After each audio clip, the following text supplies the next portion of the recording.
Welcome to TG5 news. నా పేరు అలేఖ్య. ముందుగా హెడ్లైన్స్. పెద్దమంగళారం గ్రామంలో గిరిజనుల ఇల్లు కూల్చివేత. విద్యారంగంలో విప్లవాత్మక మార్పులు. శాసన మండలిలో NEPపై చర్చ. నల్గొండ మున్సిపాలిటీకి కార్పొరేషన్ హోదా. పలువురు ప్రజాప్రతినిధులు అధికారులకు శాల్వలతో సన్మానం. మెదక్ జిల్లా నర్సాపూర్లో గోల్డ్ వ్యాపారిపై దాడి. రంగారెడ్డి జిల్లా చేవేళ్ల నియోజకవర్గంలో చోటు చేసుకున్న ఘటన తీవ్ర చర్చనీయాంశంగా మారింది. మొయినాబాద్ మండలం పెద్దమంగళారం గ్రామంలో పేద గిరిజన కుటుంబాల ఇళ్లను మున్సిపల్ అధికారులు నోటీసులు ఇవ్వకుండానే కూల్చివేయడం తీవ్ర ఆవేదనకు దారితీసింది. మొయినాబాద్ మండలం పెద్దమంగళారం గ్రామ రెవెన్యూ పరిధిలో ఉన్న సర్వే నెంబర్లు 210, 211, 212లకు సంబంధించిన సుమారు 16 ఎకరాల భూమిపై వివాదం చెలరేగింది. 2019లో రాఘవేంద్ర సొసైటీకి చెందిన రాఘవేందర్, సంతోష్, హరికిషన్, హర్ష అనే వ్యక్తులు మహబూబ్ నగర్ జిల్లాకు చెందిన పేద గిరిజన రైతులని నమ్మించి మొయినాబాద్ పరిధిలో ఫేక్ డాక్యుమెంట్లు సృష్టించి ఫ్లాట్లు ఇప్పించినట్లు ఆరోపణలు ఉన్నాయి. తన పొలం అంటూ శ్రీనివాస్ గౌడ్ అనే వ్యక్తి విదేశాల నుంచి వచ్చి కోర్టును ఆశ్రయించగా కోర్టు ఆయనకి అనుకూలంగా తీర్పు ఇచ్చింది. ఈ నేపథ్యంలో ముందస్తు నోటీసులు ఇవ్వకుండా మున్సిపల్ అధికారులు ఇళ్లను నేలమట్టం చేశారు.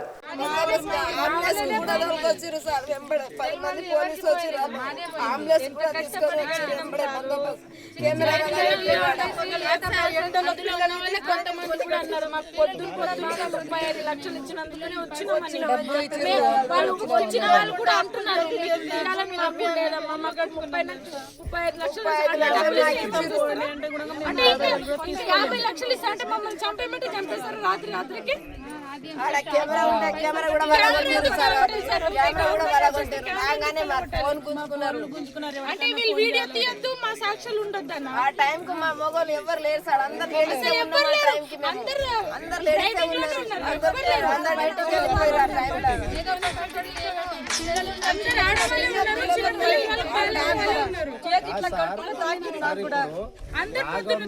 రాఘవేంద్ర హర్షవర్ధన్ వాళ్ళ పేరు. వాళ్ళు మేము భూమి కొన్నప్పుడు వాళ్ళు అప్పుడే చెప్పాలి కదా, మీరు ఎందుకు భూమి కొంటున్నారు, ఈ భూమి మీకు ఇవ్వరు, మీ పేరు మీద రిజిస్ట్రేషన్ కాదు, మా పక్క భూమి కానీ ఆ రోజైనా చెప్పాలి కదా. మేము అంతమంది అన్ని తీసుకున్న ప్లాట్లు తీసుకున్న తర్వాత ఈ హర్షవర్ధన్ రాఘవేంద్ర వాళ్ళు ఏమో నిద్రలో ఉన్నారా, పండుకున్నారా? ఆ రోజు మాకు చెప్పేస్తే ఈ పార్టీషన్లు ఎందుకు వేస్తున్నారు, ఈ ప్లాట్లు ఎందుకు ఉంటారు, నీ భూమి నీ పొలం అట్లే ఉంటుండే కదా. మేము అన్ని కొనుక్కున్నాం. ఒక్కొక్కరు 10 సంవత్సరాలు 15 సంవత్సరాల కింద కొన్నారు భూములు ఉన్నాయి. వాళ్ళు కూడా గిట్లా ఉన్నారు. అప్పుడు మాకు చెప్పాలి, ఆ సంగతి ఇట్లా ఉందని మాకు నోటీస్ అని ఇవ్వాలి. మాకు నోటీస్ అని ఇవ్వాలి.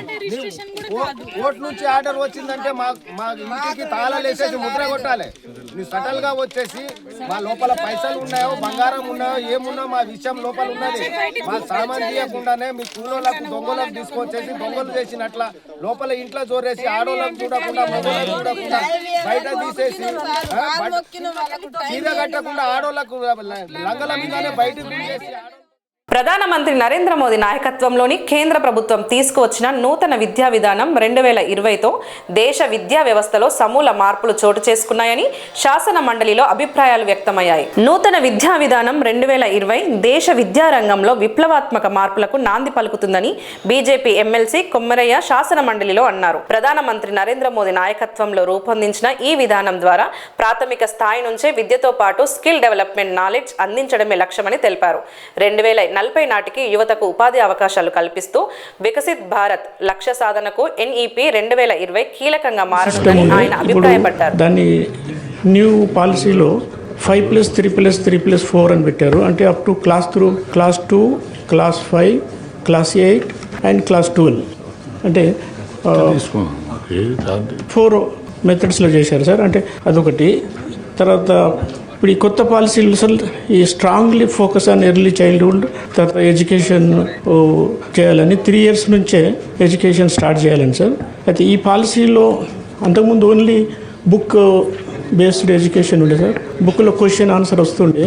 ఇప్పుడు అట్లా కాకుండా ప్రాక్టికల్గా ఏ స్టూడెంట్ అయినా సబ్జెక్ట్ నాలెడ్జ్ ఉంటేనే అతను ఎగ్జామ్ రాయగలిగాడు. తర్వాత ఏదన్నా బై మిస్టేక్లో ఒక ఎగ్జామ్ మిస్ అయిపోతే అది మళ్ళీ అతనికి ఎగ్జామ్ ఛాన్స్ కూడా లేదు. కాబట్టి ఇప్పుడు ఎగ్జామ్ సెమిస్టర్ సిస్టమ్ కూడా తెచ్చారు సార్. కాబట్టి ఈ కొత్త పాలసీలో ఒకటి knowledge, practical knowledge, skill education, తర్వాత ఒకసారి స్కూల్ నుంచి 12th కాగానే డిగ్రీ కాలేజ్కి వెళ్ళిపోవచ్చు సార్. డిగ్రీకి వెళ్ళిపోయిన తర్వాత డిగ్రీలో కూడా లాస్ట్ ఆప్షన్స్ ఉన్నాయి సార్. ఇప్పుడు ఫస్ట్ ఇయర్ కంటిన్యూ చేసి డిస్కంటిన్యూ చేస్తే సర్టిఫికేట్ ఇస్తారు. 2 year కంప్లీట్ చేస్తే డిగ్రీ, 4th year అయితే ఫుల్గా విత్ ఫెలోషిప్తో సర్టిఫికేట్ ఇస్తారు సార్. అయితే ఈ కొత్త పాలసీ చాలా స్టడీ చేసి ఇంప్లిమెంట్ చేశారు సార్. అయితే ఇప్పుడు కొత్త policy as it is adopt చేసినా ఓకే సార్.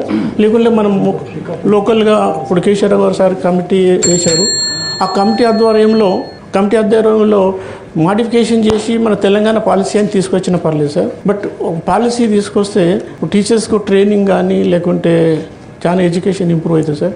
ఇప్పుడు మన దగ్గర ఇంతకుముందు మామూలుగా పాస్ అయ్యి బయటకు వస్తే, ఇప్పుడు ఇంజనీరింగ్ పాస్ అయ్యి బయటకు వస్తే కూడా జాబ్ దొరకదు సార్. అయితే ఈ కొత్త పాలసీలో వాళ్ళు ఇంజనీరింగ్ చదువుకొని ఫస్ట్ ఇయర్లో ఇంజనీరింగ్ వాళ్ళకి ఇష్టం లేకుంటే సెకండ్ ఇయర్లో కూడా బ్రాంచెస్ చేంజ్ చేసుకోవచ్చు సార్. వాళ్ళకి ఏ సబ్జెక్టులు ఇంట్రెస్ట్ ఉంటే ఆ సబ్జెక్ట్ ప్రకారం వాళ్ళు వెళ్ళచ్చు సార్. అంటే నేను మెయిన్గా అడిగేది ఏంటంటే సార్, ఇప్పుడు పాలసీ ఎప్పటి వరకు ఇంప్లిమెంట్ చేస్తారు, తర్వాత దాన్ని ఇంప్లిమెంట్ చేయాలి సార్. ఇప్పుడు కొత్త పాలసీ వరల్డ్లో అన్ని కంట్రీస్లో స్టడీ చేసి తీసుకొచ్చిన పాలసీ సార్. అది ఇంప్లిమెంట్ అయితే చాలా బాగుంటుంది. తర్వాత ఇప్పుడు అమెరికా వెళ్ళింది సార్. మళ్ళీ రీసెంట్గా నేను ఒకటి గ్రాడ్యుయేషన్ సెరమనీకి పోతే అక్కడ ఒక 2000 మందికి పట్టాలు ఇస్తే అందులో 1000 మంది మన ఇండియన్సే ఉన్నారు సార్ స్టూడెంట్స్. టీచర్లు కూడా 50% మన వాళ్ళే ఉన్నారు సార్. అంటే ఒక మంచి పాలసీ మనకి ఇండియాకి తీసుకొస్తే మన స్టూడెంట్స్ ఇక్కడే ఉంటారు sir. Lot of foreign currency loans తీసుకొని పోయి చదివి తప్పుతుంది. ప్లస్ మన టీచర్లు కూడా అక్కడ పోయి చెప్పే బదులు వాళ్ళు ఇక్కడే ఉండి చెప్తారు. దాంతో ఎడ్యుకేషన్ మొత్తం షిఫ్ట్ అయిపోయి లాట్ ఆఫ్ ఫారెన్ కరెన్సీ కూడా మన ఇండియాకు తర్వాత స్టేట్కు సేవ్ అవుతాయి సార్. తర్వాత ఇప్పుడు లాస్ట్ 1 yearలో 18 యూనివర్సిటీస్, ఫారెన్ యూనివర్సిటీస్ ఇండియాకి వస్తున్నాయి సార్. బెంగళూరులో, ఢిల్లీలో, తర్వాత డిఫరెంట్ ప్లేసెస్లో.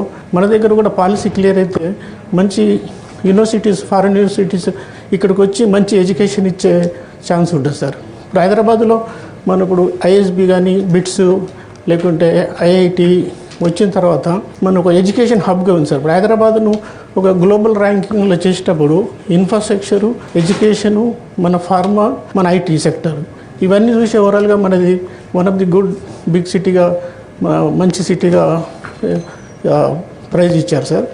ఆ విధంగా ఎడ్యుకేషన్ పాలసీలో మంచి పాలసీ, మంచి ఎడ్యుకేషన్ సిస్టమ్ ఉండాలి సార్. దానికి ఇప్పుడు ఈ ఫీ రెగ్యులేషన్ కమిషన్ కూడా అపాయింట్ చేస్తూ ఉన్నారు సార్. దానికి ఆల్ ఓవర్ ఇండియాలో మినిమం 10% ఎవ్రీ ఇయర్ స్కూల్ వాళ్ళు పెంచుకోవచ్చు అనే వెసులుబాటు ఇచ్చారు సార్. ఇప్పుడు మన దగ్గర 8% అన్నారు. 8% పర్ ఇయర్ పోయి అది బై మిస్టేకా న్యూమెరికల్ తెలియదు సార్. ఎవ్రీ 2 year కనిపెట్టారు సార్. అంటే 4% అవుతుంది. 4% మన టీచర్ సాలరీ 12% పెరుగుతుంది ఎవ్రీ ఇయర్. కాబట్టి అది కూడా మాడిఫై చేయాలి సార్. అయితే స్పెసిఫిక్ క్వశ్చన్ ఏంటంటే సార్, ఈ పాలసీ తెస్తురా, తేవట్లేదా, తెస్తే ఎప్పటి వరకు చేస్తారు, ఎప్పటి నుంచి ఎఫెక్టివ్ ఉంటుంది ఎక్స్ప్లెయిన్ చేయాలి. నల్గొండ మున్సిపాలిటీని కార్పొరేషన్గా అప్గ్రేడ్ చేయడంతో నల్గొండ టౌన్లో కాంగ్రెస్ పార్టీ ఆధ్వర్యంలో ఘనంగా సంబరాలు నిర్వహించారు. క్లాక్ టవర్ సెంటర్లో ముఖ్యమంత్రి రేవంత్ రెడ్డి, రాష్ట్ర రోడ్లు, భవనాలు, సినిమాటోగ్రఫీ శాఖ మంత్రి కోమటిరెడ్డి వెంకటరెడ్డి ఫ్లెక్సీలకు పాలాభిషేకం చేశారు. నల్గొండ మున్సిపాలిటీకి కార్పొరేషన్ హోదా దక్కడంతో పట్టణంలో కాంగ్రెస్ పార్టీ శ్రేణులు ఉత్సాహంగా సంబరాలు జరిపారు. క్లాక్ టవర్ సెంటర్లో సీఎం రేవంత్ రెడ్డి, రాష్ట్ర రోడ్లు, భవనాలు, సినిమాటోగ్రఫీ శాఖ మంత్రి కోమటిరెడ్డి వెంకటరెడ్డి ఫ్లెక్సీలకు పాలాభిషేకం చేసి ప్రత్యేక పూజలు నిర్వహించారు. అనంతరం స్వీట్లు పంచి బాణాసంచా కాల్చుతూ ఆనందోత్సాహాలు వ్యక్తం చేశారు. ఈ కార్యక్రమంలో నల్గొండ పట్టణ కాంగ్రెస్ పార్టీ అధ్యక్షుడు గుమ్ముల మోహన్ రెడ్డి, మాజీ మున్సిపల్ చైర్మన్ బుర్రి శ్రీనివాస్ రెడ్డి, మాజీ వైస్ చైర్మన్ అబ్బగోని రమేష్ గౌడ్ పాల్గొని ప్రసంగించారు.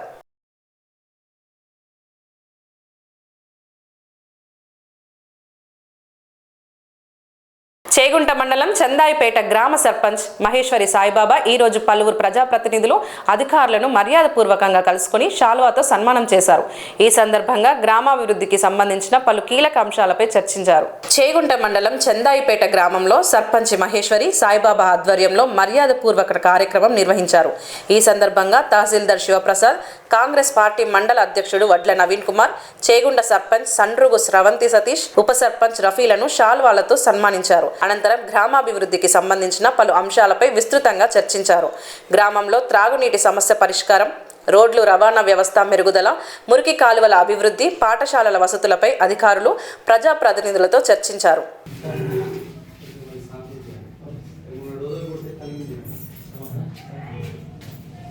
మహబూబాబాద్ జిల్లా డోర్నకల్ మున్సిపాలిటీ పరిధిలో ప్రజల ఆందోళన తీవ్ర రూపం దాల్చింది.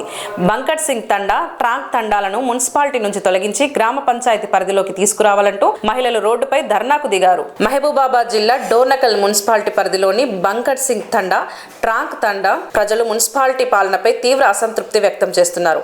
మున్సిపాలిటీ వద్దు, మాకు గ్రామ పంచాయతే ముద్దు అంటూ డోర్నకల్ గాంధీ సెంటర్లో మహిళలు రోడ్డుపై ధర్నా నిర్వహించారు. మున్సిపాలిటీ పరిధిలోకి వచ్చాక ఇంటి పన్నులు చెల్లించలేని పరిస్థితి నెలకొందని, అలాగే ఉపాధి హామీ పనులు కూడా కోల్పోతున్నామని మహిళలు ఆవేదన వ్యక్తం చేశారు. దీంతో పేద ప్రజలపై అధిక ఆర్థిక భారం పడుతుందని వారు తెలిపారు.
నల్గొండ పట్టణంలోని హెచ్పీ పెట్రోల్ బంక్పై తీవ్ర ఆరోపణలు వెలువెత్తుతున్నాయి.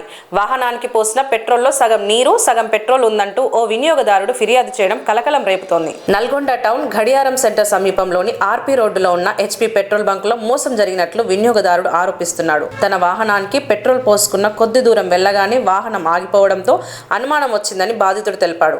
అనంతరం అదే బంకులో బాటిల్లో లీటర్ పెట్రోల్ తీసుకోక అందులో పెట్రోల్తో పాటు నీరు కలిసి ఉన్నట్లు గుర్తించినట్లు వాపోయాడు. ఈ విషయమై బంక్ సిబ్బందిని ప్రశ్నించగా వారు దురుసుగా ప్రవర్తించారని ఆరోపించాడు.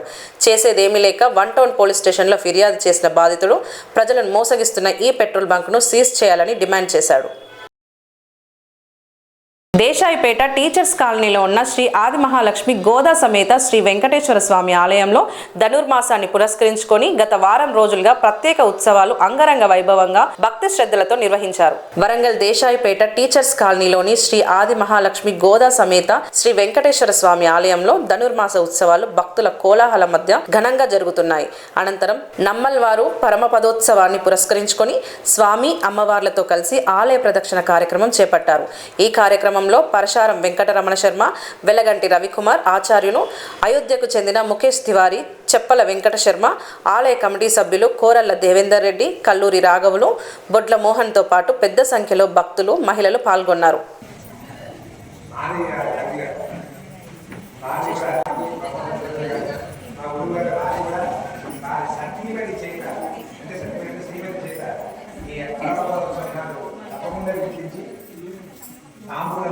మనం శ్రీమన్నారాయణకి చెందినటువంటి దాంట్లో చాలా మంది భక్తులలో ప్రముఖంగా 12 మంది ఆళ్వార్లు స్వామివారికి తిరుమలలో ఎందుకండి బాగా మాలలు వేస్తారంటే అందరికి అర్థం కానటువంటి విషయం. ఆ స్వామివారికి వేసే మాలలో మొదటి మాల ఆళ్వార్ల మాల కిందనే వేయబడుతుంది. మన ఆళ్వార్లలో మన అమ్మ ఆండాలమ్మ గోదాదేవి ఆళ్వార్ నాయకి, ఆళ్వార్లందరికీ కూడా అమ్మవారు సుప్రీం. అటువంటి అమ్మవారి చేత తయారు చేయబడిన మాలలే స్వామివారికి సమర్పణ జరుగుతాయి. దీనికి పేరు పరమపద ఉత్సవం, వైకుంఠోత్సవం అని మీరు మీ భాషలో అంటారమ్మా. దీనికి అధ్యయనోత్సవం. అధ్యయనోత్సవం అంటే అనధ్యయనం అనేటువంటిది కొన్ని సందర్భాలలో కార్యక్రమాలను కార్తీక మాసం నుంచి అనధ్యయనంగా ఉండి మళ్ళీ ఈ జ్యేష్ఠ నక్షత్రం పుష్యమాసం వచ్చిన తర్వాత అధ్యయనం ప్రారంభమవుతుంది. అంటే దివ్య ప్రబంధం అంటే తమిళ శ్లోకాల్లో 4000 పల్లాండు స్వామి చెప్పేటువంటి శ్లోకాలను అప్పుడు బంధు పెడతారు, ఇప్పుడు ప్రారంభం చేస్తారు. ఇది వైకుంఠ ఏకాదశి తర్వాత అధ్యయనోత్సవాలు స్వామివారికి జరిపిస్తారు. దీనికి పేరు నమ్మాళ్వార్ పరమపదోత్సవం, మోక్షోత్సవం అని పేరు. ఇటువంటి నమ్మాళ్వారి యొక్క పరమపదోత్సవ కార్యక్రమానికి ఈ దివ్య ప్రబంధ గానాన్ని చేసి ఈ పరమపదోత్సవం చేసి అందరికీ కూడా తిరిగి భూలోకానికి పంపినటువంటి స్వామివారు శ్రీమన్నారాయణ నమ్మాళ్ళవారు పరపదం పోయిన తర్వాత మళ్ళీ భూలోకానికి వెళ్ళవయ్యా అని చెప్తారు. వెళ్ళినటువంటి వారు మళ్ళీ అదే రూపంతో రాలేరు కనుక ఎలా రావాలి అంటే శటగోపులుగా పంపిస్తారు. అటువంటి శట ఆలయంలో మీ అందరికీ దేవాలయంలో శిరస్సు పైన ఉంచేటువంటి శటారం కదా, అటువంటి శటగోపులుగా పంపిస్తారు. ఈ అధ్యయనోత్సవంలో స్వామివారి శ్రీపాదకులు నమ్మాళ్ళవారు శ్రీమన్నారాయణకి చెందినటువంటి యొక్క నమ్మాళ్ళవారు మోక్షోత్సవం బృందంగా ఈ దివ్య ప్రబంధ గానామృతాన్ని పూర్తి చేసి స్వామివారికి విశేష పూజా కార్యక్రమాలు చేసి నివేదితమైనటువంటి యొక్క ప్రసాదాన్ని స్వామివారికి ఆళ్వార్లకు సమర్పించిన యొక్క శ్రీ శటారి ఆళ్వార్లకు సమర్పించిన యొక్క భగవంతుడు ముందుగా ఆళ్వార్లకు తర్వాత భక్తులకు. ఎప్పుడు భక్తులకు డైరెక్ట్ గా రాదండి తీర్థం ప్రసాదం, భగవంతుడి నుంచి ఆళ్వార్లకు అందుతుంది, ఆళ్వార్ల నుంచి భక్తులు వస్తుంది. అంటే అందరికీ కూడా సద్భావం సద్జ్ఞానం కలగాలి అనేటువంటిదే స్వామివారి శ్రీమన్నారాయణ ఆగి గనక అందరికీ ఆలయంలో ఉండేటువంటి యొక్క శటారికి అంత విశిష్టత. ఈ అధ్యయనోత్సవం చేత అందరికీ కూడా మోక్షం వెళ్ళిన వారు కాబట్టి అందరు కూడా ఇటువంటి దానిని వినినా చూసినా తీర్థము ప్రసాదం స్వీకరించిన జ్ఞానం కలుగుతుంది. జ్ఞానం అని అంటే మనకు ఉండేటువంటి ఈ జ్ఞానం వేరు, భగవంతుడి పేరున పూర్ణత్వము కలిగేటువంటి యొక్క జ్ఞానం వేరు. అటువంటి జ్ఞానులే సంపూర్ణమైనటువంటి వాళ్ళు ఈ 12 మంది ఆళ్వార్లు. అందుకే దీనికి అధ్యయనోత్సవ కార్యక్రమం.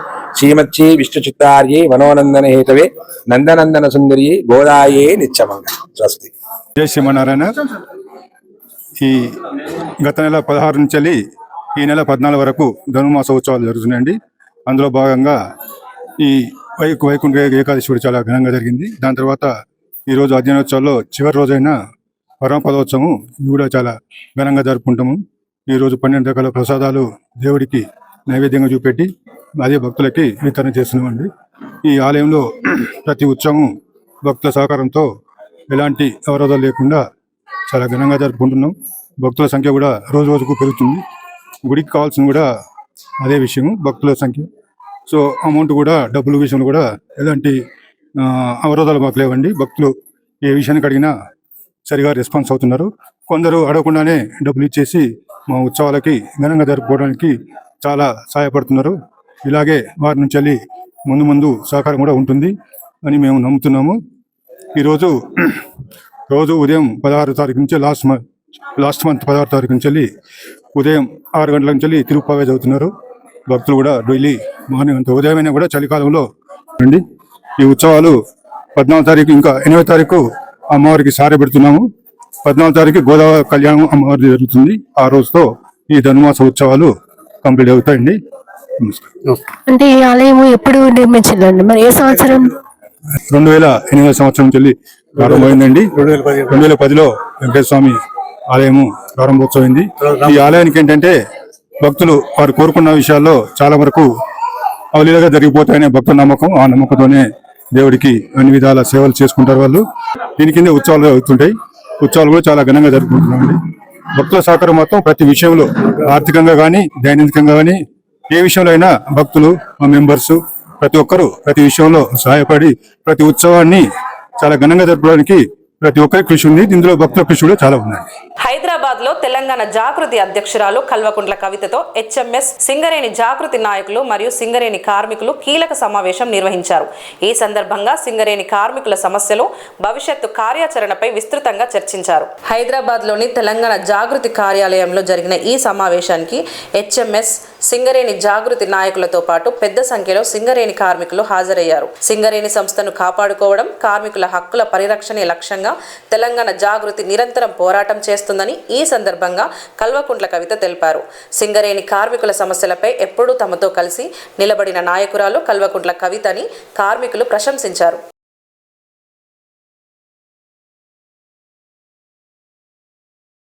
బులెటిన్ ముగించే ముందు హెడ్లైన్స్ మరోసారి. పెద్ద మంగళారం గ్రామంలో గిరిజనుల ఇల్లు కూల్చివేత. విద్యారంగంలో విప్లవాత్మక మార్పులు, శాసన మండలిలో NEPపై చర్చ. నల్గొండ మున్సిపాలిటీకి కార్పొరేషన్ హోదా. పలువురు ప్రజాప్రతినిధులు, అధికారులకు శాల్వలతో సన్మానం. మెదక్ జిల్లా నర్సాపూర్లో గోల్డ్ వ్యాపారిపై దాడి. ఇవి ఈనాటి బులెటిన్స్. మరో బులెటిన్తో మళ్ళీ కలుద్దాం. అంతవరకు సెలవు.